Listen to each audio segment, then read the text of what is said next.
Bonjour et bienvenue sur notre troisième cours, les structures de contrôle de base. On commence notre cours par la première notion, la structure séquentielle. La structure séquentielle est une structure dont les instructions sont exécutées l'une après l'autre. On prend un exemple d'un algorithme qui permet de permuter deux entiers. On donne un nom à notre algorithme, c'est échange.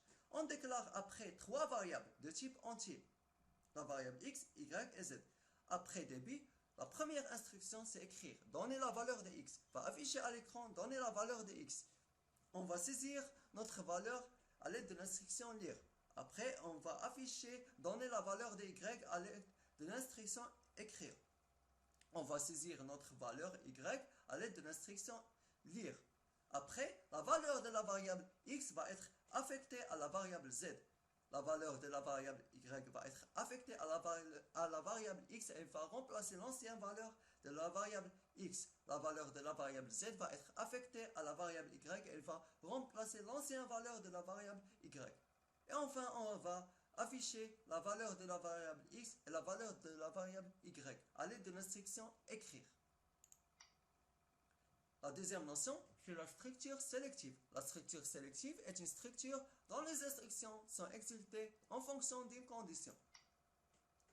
Sans syntaxe, si la condition est vraie, alors on va exécuter la liste des instructions et on va finir notre condition.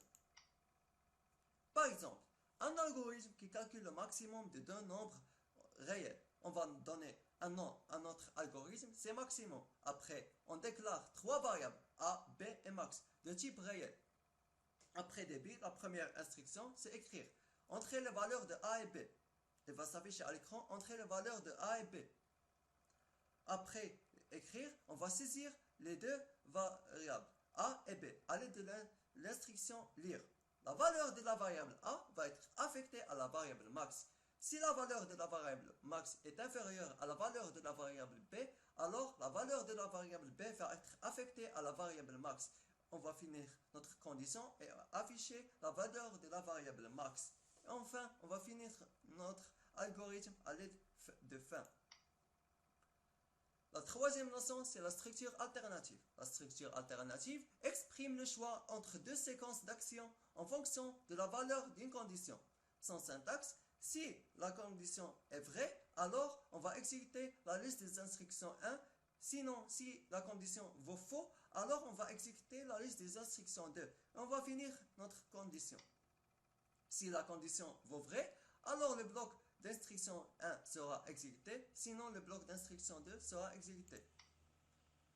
La quatrième notion, c'est la structure alternative imbriquée. Si la condition 1 vaut vrai, alors on va exécuter la liste des instructions 1. Sinon la condition 1 vaut faux, alors si la condition 2 vaut vrai, alors on va exécuter la liste des instructions 2. Sinon, si elle vaut faux, alors on va exécuter la liste des instructions 3. On va finir notre condition.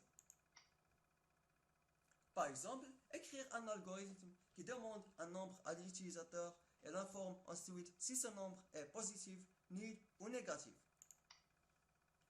On va donner un nom à notre algorithme, c'est nature-nombre. On va déclarer notre variable n de type entier.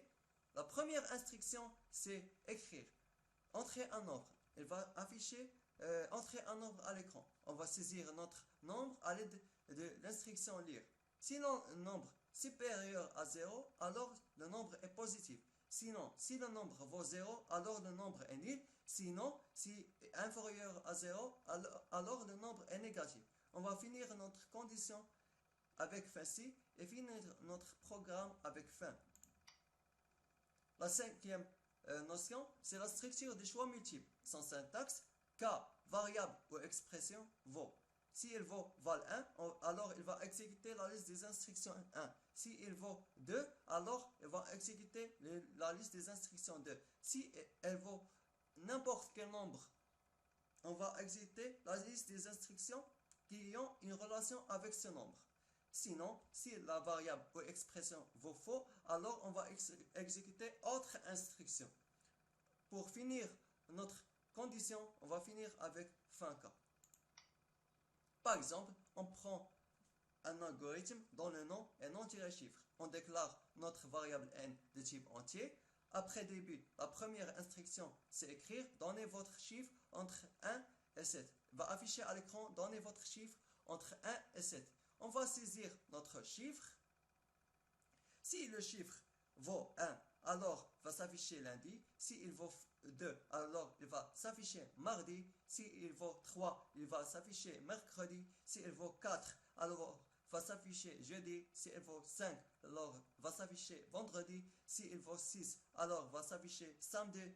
Si il vaut 7, alors va s'afficher dimanche. Sinon, s'il vaut un autre nombre autre que 1, 2, 3, 4, 5, 6, 7, il va s'afficher erreur de la saisie.